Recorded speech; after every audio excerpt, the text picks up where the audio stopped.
In Austin, I'm Darenisha Heron. A new partnership in San Marcos aims to make a popular nightlife spot safer. KVUE's Daniel Perot shows us how Texas State University and San Marcos police are teaming up to increase patrols in and around the square.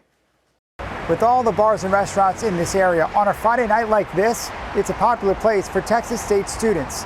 But mix that with the increase in violent crime in this small area, police say you've got a dangerous cocktail. Most of the violence, either being the victims or the actual perpetrators, are not university students. In response to several violent incidents, including multiple shootings on Halloween weekend, late last year, San Marcos police increased staffing around the square. We had to rob Peter to pay Paul. We had to take officers out of normal patrol allocated positions and put them downtown so we didn't have a repeat of that violence. In January, Police Chief Stan Standridge permanently assigned 4 officers to a dedicated team focused on the downtown square. We really don't want enforcement.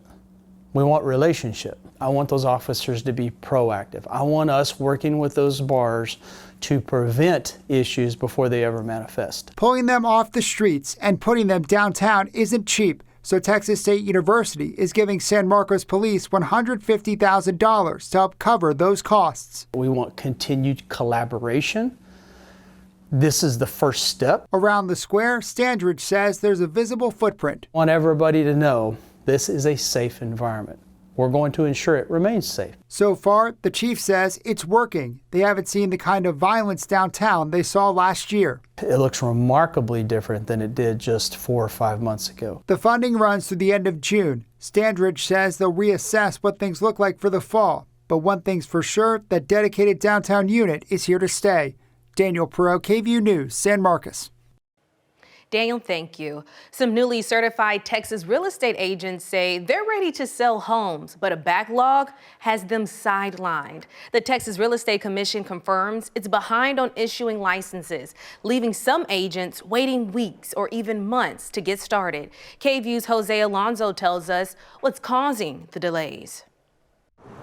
When you see a for sale sign in a neighborhood, you might just be thinking about how nice the house looks or how much it cost. But for aspiring real estate agent Isabel Barado, it's when can I start working? On the piece of paper that they give you when you pass your test, it says you can expect your license to be issued in around 10 business days. But it actually took Barado the last 2.5 months to receive her license and start showing open houses, just like this one in North Austin. A period of time she wasn't earning income since she couldn't legally work yet. I have clients already lined up, and just having to have them kind of sit on the back burner and wait for me to get this done when it was fully out of my hands was really frustrating and exhausting, and I kind of started to wonder if it was ever going to happen. The issue Barado was facing was addressed in this month's Texas Real Estate Commission meeting. The licensing team worked hard to process and review as many applications as possible prior to the transition from Versa to the new system. Licensing Director for the Texas Real Estate Commission, Denise Sample, explained how the integration of a new system within the agency is causing a backlog of applications for renewals and new license distribution. The commission launched the system on December 2nd and did give members a notice there could be issues. We did encounter some issues that impacted our ability to process applications in the way we were accustomed and the way the license holders and applicants were accustomed to. But for Barado, it was a test of patience. I remember emailing them probably December 14th or 15th and getting a response back in a few days.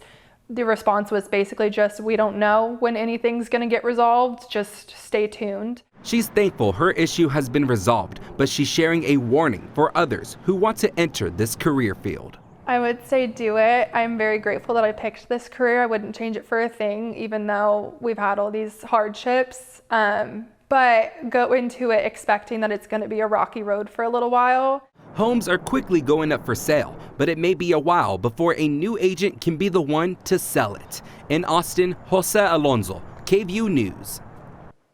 After a year of construction, phase 1 of the Round Rock Serving Center expansion is complete. The thrift store plans to unveil a larger food pantry as the need for help continues to grow. Here's KVUE's Brianna Perez.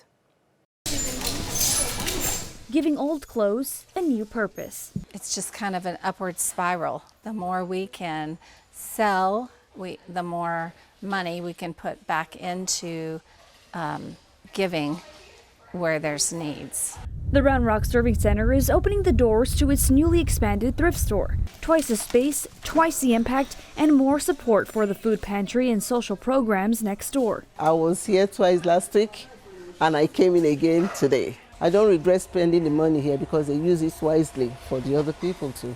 Executive Director Lori Scott says the goal is to become less reliant on grant funding and create a steady source of unrestricted revenue. This space was the entire furniture store, and most of the furniture actually had to sit outside in that courtyard area that we're now using for bread and produce racks. Actually, it's spilled into the parking lot, I have to be honest. It was everywhere. With the new space also means room to grow other operations. The food pantry is now set to move into the area that once held the furniture store. As food insecurity continues to increase in Round Rock, officials say it's needed. We saw an 8% increase in the amount of food that we distributed. Last year, the prior year, our caseload increased by 11%. The year before that, it was 21%.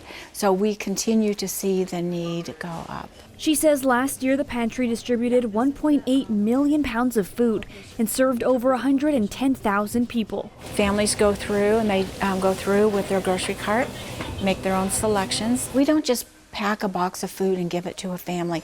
So the doubling the size of our pantry will be key to provide more selections for our families and more food for our families to choose. Scott says she's aiming to open the expanded pantry by the end of March, with hopes the new improvements will better serve local families. In Round Rock, Brianna Bettis, KVUE News. The city of Austin is asking for your help creating a proposed $700 million bond package for the November ballot. They held an open house at Northwest Recreation Center. Community input has already helped narrow down the initial recommendations to 5 areas: transportation, public safety, parks and recreation, watershed, and community facilities. If nothing changes, city officials say the average homeowner would pay about $14 more in taxes per year. It comes after Austin voters rejected a property tax increase last November, known as Proposition Q. There's a pretty distinct difference between Prop Q and what we're doing here as a bond. Prop Q is really related to the operating expenses of the city. This is for capital improvement projects. So this is for things that are affecting roads and sidewalks and city facilities and things like that.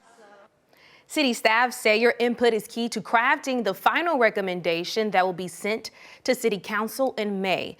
To see how you can weigh in online and in person, look for a link with this story at KVUE.com. Those are the headlines here in Austin. I'm Darrenisha Heron.